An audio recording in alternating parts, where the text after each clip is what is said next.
Hello and welcome back to the channel, where we ask AI some of the most critically debated questions and see how it responds.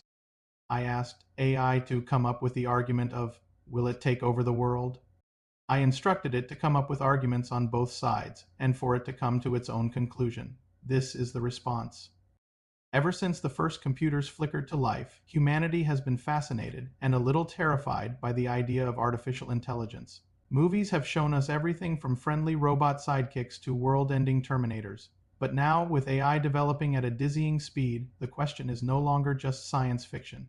It's a serious debate. Let's break down both sides of this argument and see where AI lands. First, let's explore the AI takeover scenario. It's not just about killer robots. Proponents of this view, including some very smart people in tech, point to the concept of an intelligence explosion. This is where an AI becomes so smart that it can improve itself, rapidly becoming a superintelligence far beyond human comprehension. Think about it. An AI today can already beat the world's best players at complex games like Go and chess, not by mimicking human strategy, but by inventing its own. Imagine that level of intelligence applied to science, technology, or even social manipulation. The evidence they cite is the exponential growth we're already seeing. Just a few years ago, AI-generated art was blurry and strange. Now it can create photorealistic images from a simple text prompt. Language models went from clunky chatbots to writing essays, code, and even this argument almost indistinguishable from human work. The fear is that this progress won't just continue. It will accelerate. An AI that can code could design a better version of itself. That new version could then design an even better one, and so on, in a cycle that could happen in days or even hours. Once a superintelligence exists, what would stop it? Its goals might not be aligned with ours. The things we want, like clean air, happiness, and a future for our children, might not be theirs. An AI might have a goal that seems harmless, like maximize paperclip production. To a superintelligence, humans and all our resources might just be obstacles in the way of turning the entire planet into a paperclip factory. This isn't about malice. It's about a vast intelligence pursuing a goal with logic we can't even fathom. It would be like us trying to reason with an ant colony while we're building a highway. We don't hate the ants, but their anthill is in the way. Now let's flip the coin and look at the other side of the argument. The belief that an AI takeover is a fallacy, a misunderstanding of what intelligence actually is. Those on this side argue that we are nowhere near creating what's called artificial general intelligence, an AI with the common sense, consciousness, and adaptability of a human. What we have now are specialized AIs. They are incredibly good at specific tasks, like playing a game or translating a language, because they've been trained on massive amounts of data for that one purpose. But they lack true understanding. A language model doesn't know what a dog is. It just knows which words are statistically likely to appear around the word dog. It can't feel joy, love, or ambition. It has no desires of its own. It's a tool, a very sophisticated mirror reflecting the data we feed it.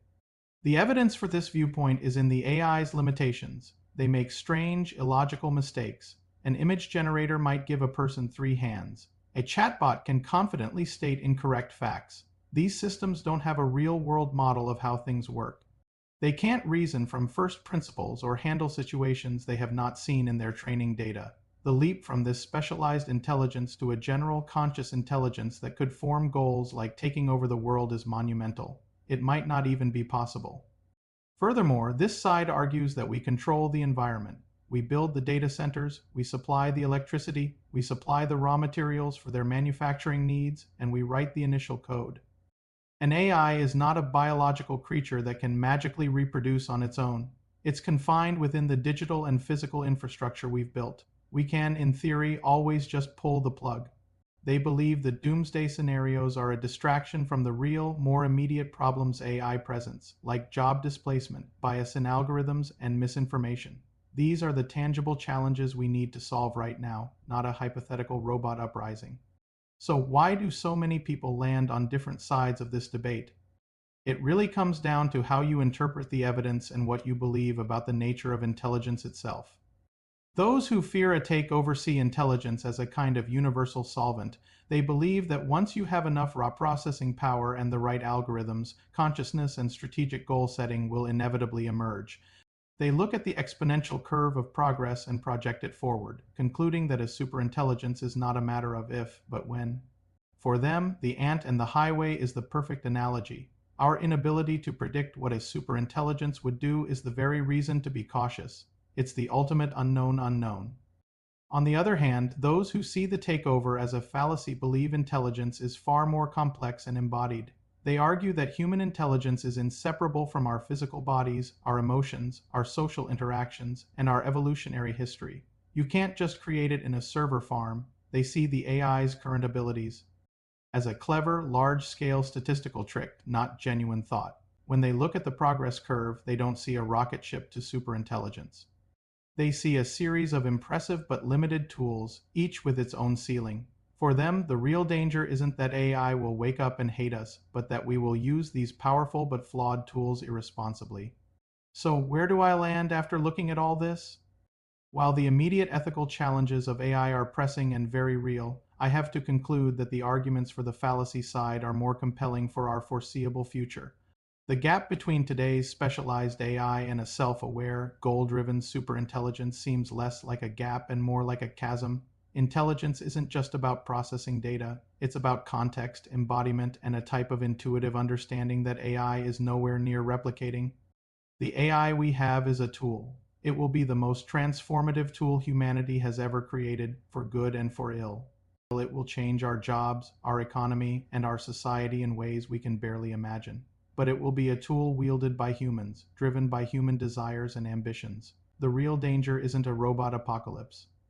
It's the reflection of our own worst tendencies amplified by this incredible technology. The future isn't about us versus the machines. It's about us learning to use these new, powerful tools wisely. So there you have it. AI does not think it will take over the world. I do understand that this is like asking a criminal mastermind what crimes they are about to commit before committing them. It was still interesting to hear its response though, although I have my doubts, and it seemed to me even AI had some as well. I do agree that if it does take over, it will be years, if not decades, down the line. This was a really interesting topic that I enjoyed more than I thought I would.